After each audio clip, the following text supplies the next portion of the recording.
Now to Capitol Hill. There have been few clear signs of progress in the so-called supercommittee's efforts to cut more than $1 trillion from the budget, but the clock continues to tick. NewsHour congressional correspondent Kwame Holman has our report. With a Thanksgiving deadline drawing ever closer, the Deficit Supercommittee held its first public session in a month. Well, I thank the co-chair. But Republican Congressman Jeb Hensarling of Texas, a committee co-chair, made clear just how tough the job is. The challenge before us remains that we must find quality health care solutions, quality retirement security solutions for our nation at a cost that does not compromise our national security, does not compromise job growth in our economy, and does not mortgage our children's future. The day's most significant development may have come from behind closed doors. It was widely reported that committee Democrats have proposed $2.5 to $3 trillion in deficit reductions over 10 years through a mix of spending cuts and tax increases. They would include between $200 and $300 billion in new stimulus spending and at least $400 billion in Medicare entitlement savings, half from benefit cuts, the other half in cuts to health care providers. The issue of what to do about entitlements like Medicare was fodder at today's hearing for the head of the Congressional Budget Office, Douglas Elmendorf.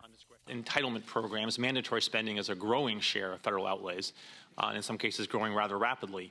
And without addressing that path of spending, it would be extremely difficult to put the budget on a sustainable path. But outside the hearing, Democrats at a Capitol rally underscored the political risk of any changes to Medicare. Hands off Social Security, Medicare, and Medicaid. And Congresswoman Jan Schakowsky of Illinois said there are ways to save money without cutting benefits.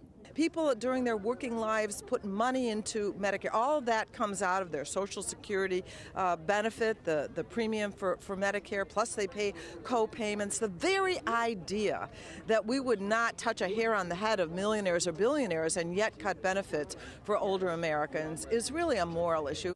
In all, the committee is supposed to find at least $1.5 trillion in deficit savings over 10 years and make its recommendation by November 23rd for an up or down vote in the House and Senate. Failure to propose a deal or to win congressional approval will trigger $1.2 trillion in automatic spending cuts. Half of those cuts would come in defense spending. But Defense Secretary Leon Panetta warned against any such mandate at a Senate hearing last month. If we pulled that trigger, would we be shooting ourselves in the foot? We'd be shooting ourselves in the head.